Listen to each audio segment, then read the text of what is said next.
Le dimanche 5 février 2023, une délégation du Conseil régional de Lamé avec à sa tête le ministre Seka Joseph, deuxième vice-président du Conseil régional de Lamé et vice-président du Conseil économique, social, environnemental et culturel, s'est rendu à Fiassé-Diangobo, dans le département de Yakassatobro, pour constater le dommage et dégâts causés par la tornade dans la nuit du 24 au 25 janvier 2023. Ce sont des toitures de maisons des enseignants, des habitants du village, celles de l'établissement primaire EPP Fiassé, du groupe scolaire EPP Diangobo Fiassé et la martinière du groupe scolaire Diangobo qui ont été décoiffés.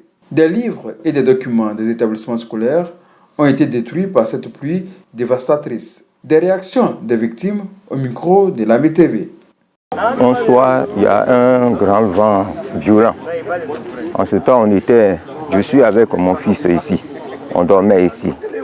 Et puis le vent est venu brusquement, ça a enlevé les toits. Bon, comme on ne peut pas dormir dedans, voilà la maison de mon grand frère, il m'a donné une chambre. C'est ça, moi je suis avec ma femme dedans.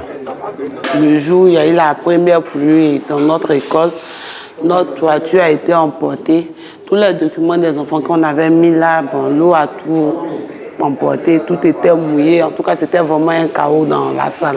Dans la nuit du mardi 25 au 26, une tempête a surgi ici et s'est emportée. Ça fait beaucoup de dégâts, entre autres la 3 toitures des enseignants décoiffés. Il y a eu les cahiers de devoirs des enfants qui étaient sous les eaux.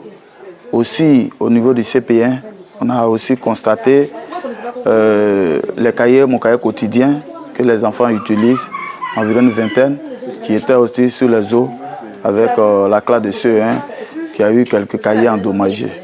Aujourd'hui, nous voyons le conseil régional qui est venu constater aussi les faits et nous attendons une suite favorable. Dans la nuit du 24 au 25, il y a eu une pluie et le vent a ravagé la toiture de l'école de CP1 avec les logements des maîtres plus la cantine scolaire. En temps du conseil régional, leur aide, surtout au niveau de nos bâtiments qui ont été décoiffés, les logements maîtres aussi, et refait aussi la peinture de notre établissement parce que ça fait belle lurette que cette école n'a pas été repeinte. En temps de venir ici dans nos aides.